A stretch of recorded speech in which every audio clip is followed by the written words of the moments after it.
بسم اللہ الرحمن الرحیم نحمدہ نصلی علی رسول الکریم اما بعد۔ جسمانی امراض جب لگ جاتے ہیں تو اس کے علاج کی فکر ہر مریض کو ہو جاتی ہے، اور اگر وہ علاج آسانی سے ہو جاتا ہے اور صحت ہو جاتی ہے تو ٹھیک ہے، ورنہ وہ مشورے کرتا ہے کہ کون سا ڈاکٹر کون سا حکیم اچھا ہے جس سے میں علاج کراؤں اور صحت مند ہو جاؤں۔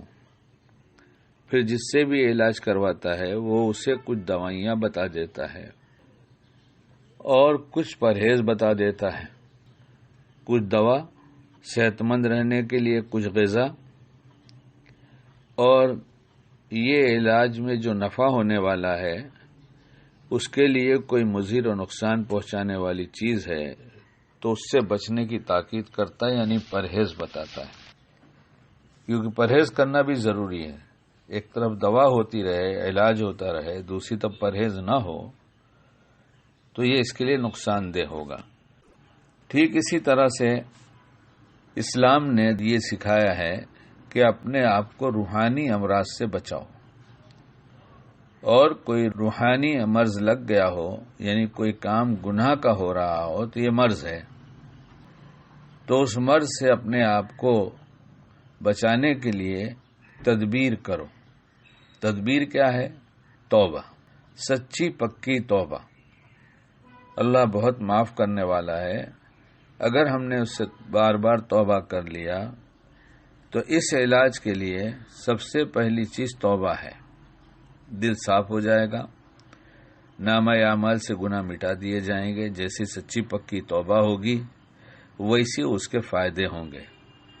اور یہی نہیں ہے بلکہ مہربان رب تو یہ کہتا ہے کہ تمہارے گناہوں کو میں نیکیوں سے بدل دوں گا۔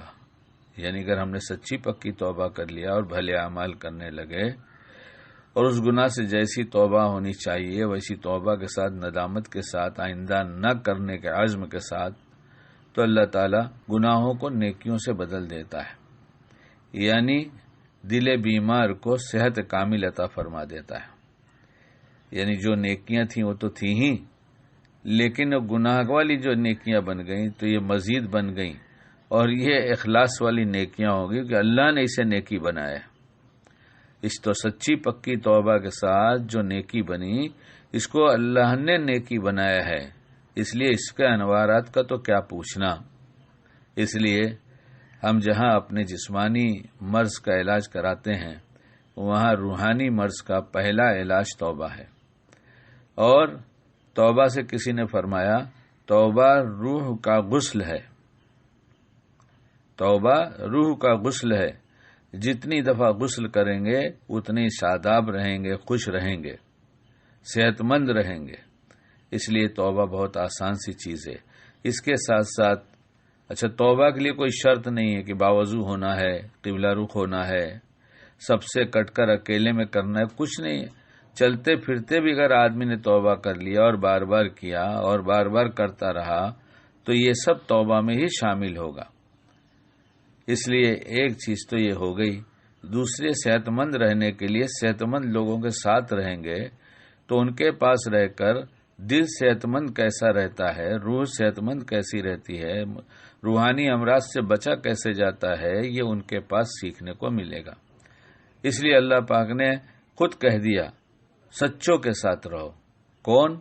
جو کہتے ہیں اور کرتے ہیں، کرتے ہیں اور کہتے ہیں، اور گناہوں سے اپنے آپ کو بہت بچاتے ہیں، اللہ کے ہر فیصلے پہ راضی ہوتے ہیں، تو آدمی کو پر صحبت کا بہت اثر ہوتا ہے۔ اللہ نے خود اس کی ترغیب دے دیا۔